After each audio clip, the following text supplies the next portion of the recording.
Hi, my name's Hannah Bennett. I'm the Multi-Agency Child Protection Learning and Development Coordinator, and this is a summary video explaining what we will cover in the child trafficking and child sexual exploitation multi-agency training that's available to all staff in Aberdeen City. So during this training, our learning outcomes are to understand the connection that exists between child trafficking and child sexual exploitation. We want to increase your confidence in identifying and dealing with cases of trafficking proactively. And we want to increase your confidence in identifying and dealing with cases of sexual exploitation proactively. Here we have a breakdown of exactly how we're going to do this during the training. So we start off by defining child sexual exploitation. We use the most up-to-date National Guidance 2021 to do that. We do the same with human trafficking and child trafficking. We provide up-to-date definitions of those, with a particular focus on the action, means, and purpose of how trafficking happens, how it works. And then we also consider a strange term, harbouring. And we use this term to really help us rethink and redefine what we really mean by trafficking. Because I think we still have this idea that to be trafficked, we have to travel a really far distance, and that's just not the case. So we talk about that.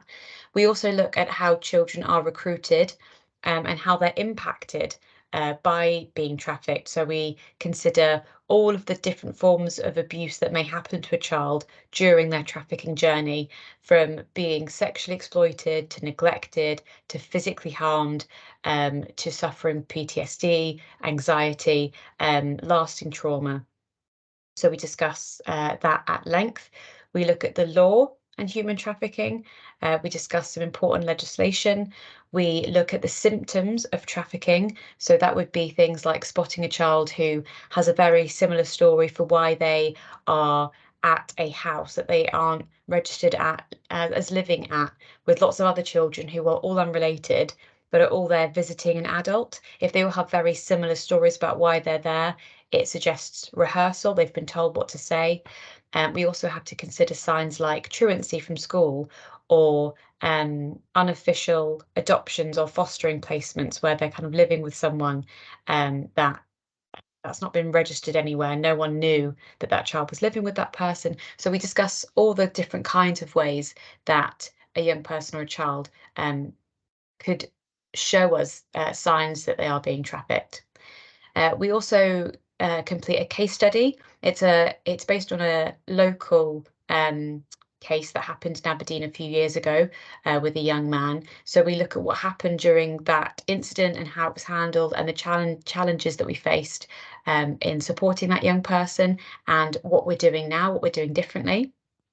We then discuss and want to raise awareness about the important connection that exists between child trafficking and child sexual exploitation, to ensure that people from now on think about the possibility that if they are seeing trafficking in a child, there may potentially be sexual exploitation happening, but also that if we're concerned about sexual exploitation only for a child, that we should also be thinking about whether this child may be being trafficked, because very commonly these two things can go together. We then, in the second half of our training, after a short break, discuss the symptoms of sexual exploitation, and then we move on to look at LGBTQ plus communities of children and young people, and we look at evidence that shows that LGBTQ plus children and young people may actually be at an increased risk of CSE. And this is due to a number of reasons. For example, that LGBTQ relationships are generally underrepresented in educational resources and shown in the media. So this would mean that there are far fewer relevant, healthy relationship examples for LGBTQ plus young people to see. So if young people aren't taught about healthy and unhealthy relationships via these resources that they rely on, it might be easier for an abuser to groom them into believing that the abusive relationship they are in is normal. So we discussed that. And then we move on to looking at resources for practitioners to use in supporting a potential victim of CSE. So we look at the Prince Charming resource. We discuss the importance of making sure that that young person really understands what we mean by the term exploitation, and that they actually really understand why we're working with them and what our concerns are. We then go back to child trafficking, and with this, we discuss the National Referral Mechanism, which is a UK-wide framework for identifying victims of human trafficking and ensuring that they receive the appropriate support available to them.